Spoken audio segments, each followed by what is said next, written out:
My best friend invites me and my husband to her baby shower, only to publicly announce that my husband is the father of her baby.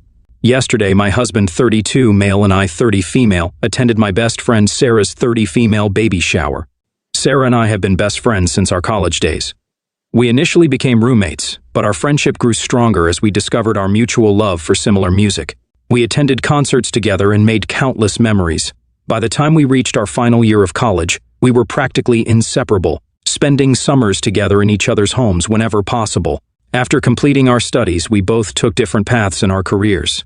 While I secured a highly sought-after position at a prominent law firm, which had always been my dream, Sarah wasn't sure if she wanted a traditional two-job, so she decided to explore social media as a form of revenue.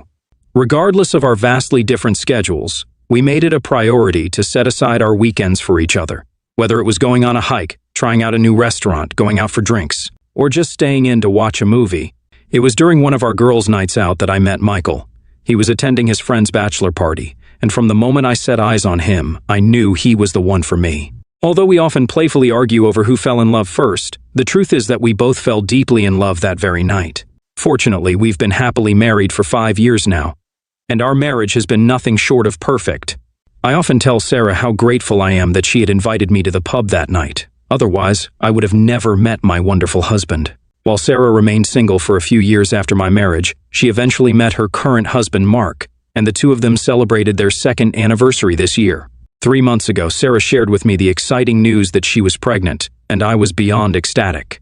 I couldn't wait to see my best friend start this new chapter in her life and hold her little one soon.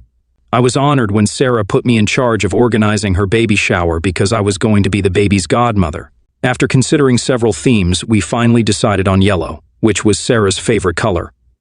Throughout the planning process, I kept in close contact with the caterer to ensure that everything was in order and that the cake was delivered on time. As luck would have it, I had worked with the caterer before at my brother's wedding, so it was a breeze working with her again. On the day of the shower, we arrived a bit early to make sure that everything was perfect. Mark met us at the door and let us know that Sarah was still getting ready. While setting up, I noticed that the cake wasn't centered on the table just like Sarah wanted, so I took care of it. Soon after, the guests started arriving, and I was thrilled to see some of our old college friends we hadn't seen each other in years, so we took this opportunity to catch up and share important life updates.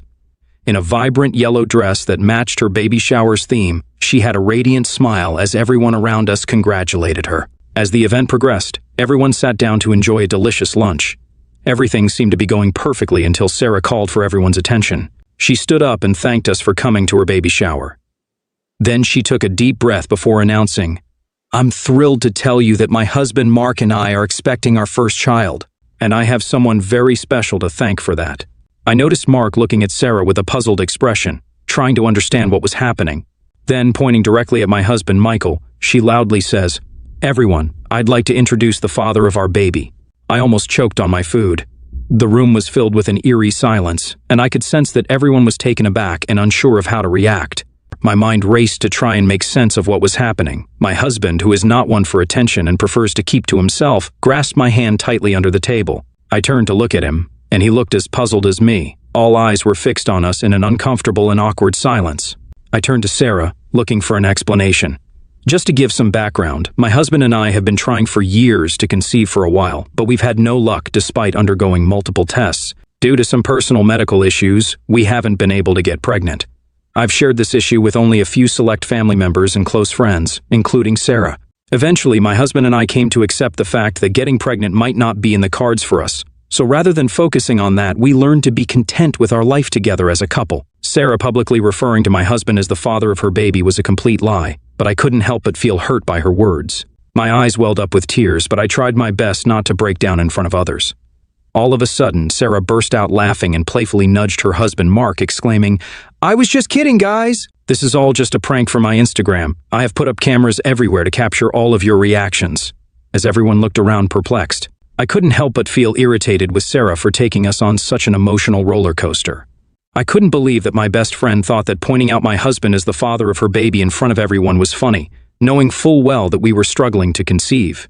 I turned to look at my husband and saw that he was red in the face, still holding on to my hands. I could tell how embarrassed he was at that moment. Although a few guests let out a nervous laugh or two, there was a general sense of discomfort in the room. I noticed that Mark, Sarah's husband, didn't join in the laughter.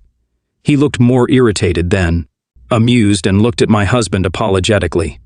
Over the years, Mark and my husband had become good friends, and I think he felt bad for us at that moment. I didn't want to confront Sarah then and ruin her baby shower. As she continued with the baby shower festivities, I tried hard but couldn't shake the unease that had settled in. After lunch, we played a few games and then finally opened all the gifts. Throughout all of this, Sarah was the only one who seemed to be enjoying herself, chatting with other guests and clicking pictures for her social media. My husband had already expressed to me privately that he wanted to leave after the disastrous lunch, but I begged him to stay. I didn't want the guests to notice us walking out suddenly, and I assured him that I would be talking to Sarah regarding this. I guess Mark, too, was uncomfortable to go through with the party any longer because he suddenly stood up with a stern face. He asked Sarah if they could step outside for a moment, and I knew that something was about to happen.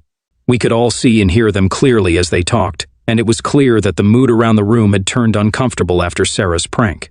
I watched as their conversation grew more heated, with Mark's gestures becoming more animated by the minute. Suddenly, Mark's voice rose, and his words carried across the room. "I can't believe you would do something like this. They are our closest friends, and it's not just a harmless prank. You also made a mockery of our baby shower and humiliated me in front of everyone." Sarah kept repeating how she thought it was just a harmless joke. But Mark wasn't having any of it. Mark reiterated, telling Sarah to grow up and not make sensitive jokes, especially when they were celebrating the arrival of their child. The room had grown uncomfortably silent now, and all of us could hear their words clearly.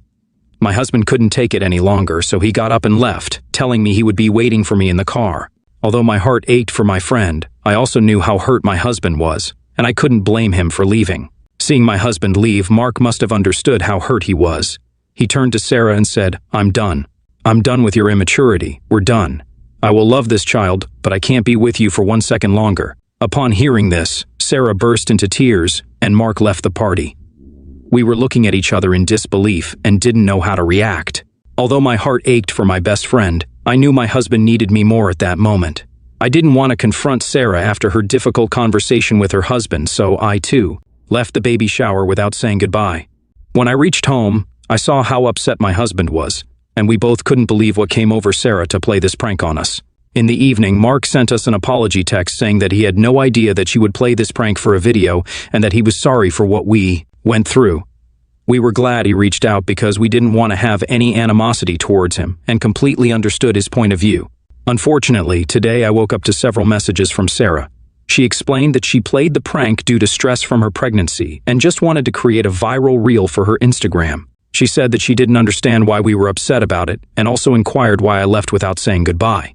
She asked me to meet her today so I could drive her to her gynecologist appointment. Starting to feel frustrated again, I let her know that I didn't find her prank amusing at all. I explained to her that what she did was disrespectful and made both my husband and me uncomfortable. I also told her that I needed some time away from her and wouldn't be able to take her to her appointment that day. Sarah responded by calling me a shitty friend for leaving her during such a vulnerable time. This message really upset me, as I couldn't believe she would say something like that just because I needed some space. When I shared Sarah's message with my husband, he was just as angry as I was. He suggested that we shouldn't engage with her until she understands the severity of her actions. I decided to send her a final message letting her know that I wouldn't be speaking to her until she apologized to both me and my husband for what she did. I also made it clear to her that if she dared to upload the prank video, I would take legal action against her. Rather than apologizing, Sarah responded by saying that she didn't believe she had done anything wrong. She even went as far as to suggest I was jealous of her because of her pregnancy.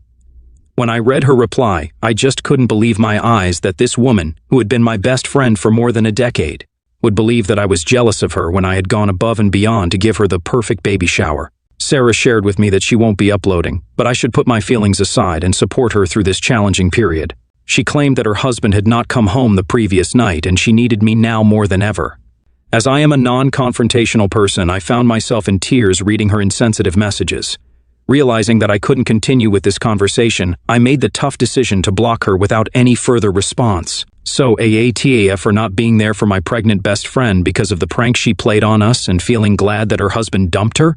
Update 1. It has been a week since my last update, and a lot has occurred since then. I would first like to emphasize to everyone that Sarah is not someone who jokes around, so for her to play this prank was a complete surprise to me. I have known her since R, and she has never been the one to pull a prank on anyone. Anyway, Mark was serious when he said he was leaving Sarah. My husband spoke with him over the weekend and learned that Mark is actively seeking a divorce lawyer. Since that day, Sarah has been relentlessly calling and texting him, demanding that he come back to her and get over his feelings. However, Mark has not responded to her attempts at contact. She even went a step further and accused him of sleeping with me, which came out of nowhere. He is just sad that their marriage is ending because she is slowly turning into someone he doesn't recognize anymore. Since I blocked Sarah, she hasn't been able to contact me, so she sent a lengthy message to my husband instead. She accused him of trying to ruin our friendship and wrote that he isn't much of a man because he can't get me pregnant. When my husband showed me the message after returning from work yesterday, I was absolutely furious. Until now, I'd been trying to let things slide because I assumed the sudden change in her behavior could be due to pregnancy hormones. But her nasty words to my husband were completely unacceptable. Hence, I decided to teach her a lesson. As I was in charge of the baby shower, this also meant that I was in charge of the baby registry. I had spent countless hours with Sarah discussing her needs and coming up with a list of essential items that she would require for the new baby. However, Sarah demanded that we include outrageously expensive items on the list, which not all the guests could afford. During the baby shower, I noticed that while some people stuck to the list, others gifted her with items that were not included but would be useful for a new mother. Sarah seemed unhappy, and I had planned to gift her a few of those expensive items from her list. However, once she crossed the line by targeting my husband, I canceled the order immediately and deleted the baby registry to ensure she would not have access to it. If she wanted one now, she would have to create one from scratch. Additionally, I received a message from the caterer a few days ago regarding the baby shower, but I was too preoccupied with dealing with the situation with Sarah and was unable to respond. The thing is, as a surprise gift to Sarah, I had already paid for half of the booking fees for the catering service and had planned to pay the final amount after the baby shower. However, these recent events had caused me to become distracted, and I had forgotten about it. I called the caterer and explained the situation with Sarah. I let her know that I wouldn't be paying the rest of the amount after what had happened at the baby shower. The caterer was more than understanding and informed me that since Sarah had booked the catering service under her name and they had been in contact leading up to the baby shower, she would be sending the final bill to Sarah instead of me. I was relieved that I wouldn't have to spend any more money on someone who had insulted us publicly and continues to hurt us with her rude text messages. I also let my husband know what happened, and he found it amusing, although I've considered reaching out to her in the past few days. But after she sent that message to my husband, I've decided that I've moved past the point of forgiveness. I'm grateful for everyone who supported me and helped me realize how toxic her behavior was. Looking back, I can recall several instances where she put me down, but I never paid much attention to it until now. Anyway, I'm going to stay positive and move on from this experience. I don't want to waste any more of my time or energy on her. Update 2. This woman is shameless. Days after I had a word with the caterer, I received an email from Sarah. As soon as I saw her name pop up in my inbox, I knew she was back with her bullcrap. In the email, she accused me of being cheap for not paying for the entire catering service, even though I could afford to do so. She told me that I have always been stuck up just because I was born into my family's money, and that she was glad I could never be pregnant. She continued to tell me how all these years she had just used me to make her life easier. She then proceeded to call me ugly several times and insinuated that I was undeserving of my husband. She said that my husband had married me for my money because I was too ugly to be married to him. She called me A for driving a wedge between her and her husband. Throughout the email, she used explosive profanities and basically just called me every bad word under the sun. I showed the mail to my husband, who immediately lost it. Over the years, we both have gone above and beyond to help this woman on several occasions. We have been there for her when she was single and crying over her multiple breakups. We have taken her on vacations with us whenever we went and even paid for her flight and room on several occasions. My husband had helped out Sarah's parents in repairing their house and had lent them some money a while ago. We had always treated her like our family. My husband immediately reached out to Mark and invited him for dinner so we could discuss this situation. When Mark arrived, we showed him the email, and the look on his face was beyond disgust. He also showed us text messages he had received from her where she had sent him similar profanities and went on to accuse him of cheating on her. We were greatly disturbed by the seriousness of the allegation, considering that it was not something to be casually thrown around or expressed in anger towards one's spouse. It was hard to believe that my former best friend, whom I had only recently broken ties with, had changed so much. Mark informed us that he was in contact with a reputed divorce lawyer. According to the advice of his lawyer, he never replied to her texts, no matter how deranged or vile they were, and just kept screenshots of everything she was sending him. He also took a photo of the email she had sent me so he could show it to his divorce lawyer. Now, since I posted the initial story, I've received a few DMs from people saying that they were worried for Sarah and are assuming that she might have some neurological issues because of the sudden change in her behavior. I would just like to tell these people that she has always had a temper issue. Even when we were in college, although I have never been on the receiving end of her anger, I have seen her lose her temper quickly and use profanities on other people, even in public spaces. Although I highly doubt it's a medical issue, my husband and I will still try to reach out to her parents regarding this. We plan on telling them everything, as well as showing them all the messages and emails she has sent us. If they feel that there is something wrong with her after that, then it's completely up to them to take her for a test. Despite everything, I have no intention of unblocking her or responding to her email. I have gone above and beyond for this woman, and for her to persist on mistreating me, demeaning me, and showing me disrespect is beyond disheartening. I plan on putting this whole incident behind me and enjoying my life with my husband and our dogs. The past few months have been a whirlwind of emotions, to say the least. I trust that everyone is enjoying a wonderful start to the new year, just as my husband and I are. We are currently in the Maldives, taking a much-needed break from our demanding careers. Given the year we've had, we decided to disconnect from work and indulge in some relaxation time. So far, we've spent our days lounging on beaches and savoring refreshing cocktails at the resort. Coming on to the much-needed update that several of you have asked for, as expected, Mark and Sarah have officially divorced. The court case was contentious, with Mark's lawyer presenting evidence and their previously agreed prenuptial agreement. Despite Sarah's efforts with her lawyer, they were unable to win the case. However, both parties have been ordered to create plans to co-parent together in the best interest of the child's well-being. After we reached out to her parents about her erratic behavior, we have since learned that Sarah had to move back to her parents' house. Apparently, due to her pregnancy and lack of proper work experience, she was unable to support herself for long just through social media. As a result, she had to move back in with her parents. I also learned from our mutual friends that after the disastrous baby shower, everyone quickly dropped her from their circle as they didn't want to be involved in her drama. Since filing for divorce, Mark held off visiting her until she was taken to the delivery room, where he remained throughout the night to witness the arrival of their daughter. He has been content caring for the baby, spending time with her whenever possible, and paying for the child's support according to their agreement. He still gets together with my husband every weekend, either to play golf or enjoy drinks in the evening. Regarding the baby shower caterer, Sarah had no other option but to compensate the bill after the caterer threatened legal action. I have received a few subsequent emails from Sarah where she still holds me responsible for the way her life has turned out. Despite her parents taking her for numerous medical tests, she's perfectly healthy, and therefore her immature actions have no excuses. Hopefully, for the sake of her daughter, she will try to change herself and become a better person in the future. As for me and my husband, we didn't let this incident affect our happy and healthy marriage. We moved past it after a month and focused on our personal and professional lives. We still make sure to go out on our Sunday dates, just like we did when we first started dating. Whenever I look at my husband, I still feel the same excitement and appreciation that I did when we first got together. I am grateful to be spending my life with him. I want to extend my empathy to all the couples who have expressed their difficulties in bearing children. I want you to know that it's perfectly fine. Life has its own ways, and we have to trust the journey. If you truly love your partner, there are other options available to become parents. However, my husband and I feel fulfilled with each other's company, and we have decided to focus on spending the rest of our lives in happiness together.